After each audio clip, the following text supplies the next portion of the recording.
Pasti anda pernah mendengar tentang kebiasaan onani, sebuah kebiasaan yang dianggap banyak orang tidak berbahaya. Namun kenyataannya, hal itu secara bertahap menyabot kendali diri anda tanpa anda sadari. Setiap kali anda melakukannya, tubuh anda menerima gelombang dopamin, membuat anda langsung merasa rileks. Namun, hal ini menciptakan siklus kecanduan kepuasan instan, mengurangi motivasi dan kemampuan untuk fokus pada tujuan penting. Hal ini membuat anda kehilangan kendali atas diri sendiri dan tujuan hidup anda. Ketika saya belajar tentang dopamin, saya menyadari bahwa dopamin sebenarnya mempunyai pengaruh besar terhadap perasaan dan tindakan kita dalam hidup. Dopamin merupakan zat kimia yang diproduksi otak setiap kali kita mencapai sesuatu yang terasa memuaskan, seperti makanan enak atau saat kita mencapai tujuan kecil. Namun, setiap kali anda melakukan masturbasi, tubuh juga melepaskan dopamin sehingga langsung menimbulkan rasa nyaman. Masalahnya adalah, ketika saya terus-menerus mencari perasaan ini, tubuh dan pikiran saya mulai kecanduan kesenangan ini. Alih-alih bekerja keras untuk mencapai prestasi yang langgeng, alih-alih merasakan kesuksesan yang bertahan lama, saya mendapati diri saya mengulangi kepuasan jangka pendek, menyebabkan saya perlahan-lahan kehilangan motivasi untuk mencapai tujuan hidup yang lebih besar. Kaum Stoa filsuf seperti Seneca dan Marcus Aurelius memahami dengan baik bahawa kepuasan instan, meskipun dapat memberikan kegembiraan jangka pendek, tidak dapat memberikan kedamaian dan kebebasan sejati.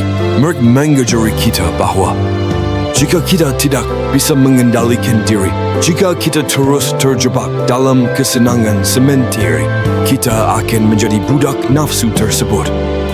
Apa yang saya pelajari dari mereka adalah berfokus pada nilai-nilai yang bertahan lama seperti kesabaran, disiplin, dan pengendalian diri adalah jalan menuju kebebasan sejati. Daripada mencari kepuasan sesaat, kita perlu belajar untuk bertahan dalam mencapai tujuan jangka panjang, menciptakan stabilitas dalam hidup kita, dan membangun landasan untuk kebahagiaan jangka panjang. Ketika saya membiarkan diri saya dikendalikan oleh keinginan-keinginan sementara, saya mendapati diri saya perlahan-lahan kehilangan kendali. Setiap kali saya mencari kepuasan instan, saya merasa nyaman sesaat, tetapi kemudian merasa hampa dan tidak puas. Pengejaran kesenangan yang terus-menerus ini menjauhkan saya dari tujuan yang benar-benar penting.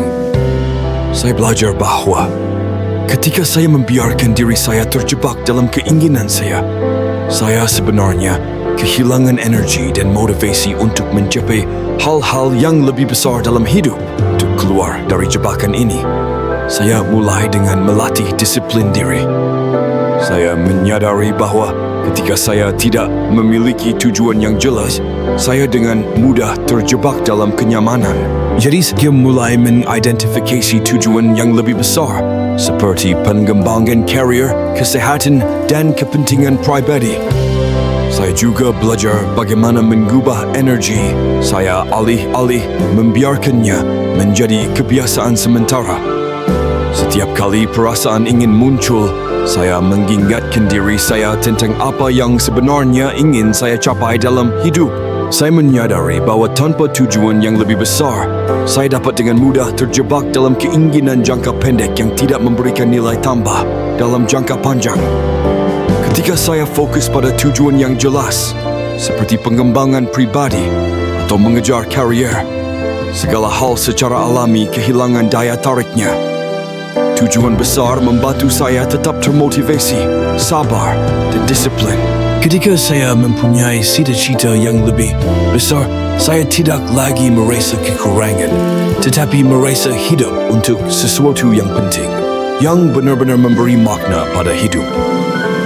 Ketika saya menyadari bahawa energi seksual dapat diubah menjadi kekuatan yang besar, saya mulai menyesuaikan kembali cara saya menggunakan energi tersebut.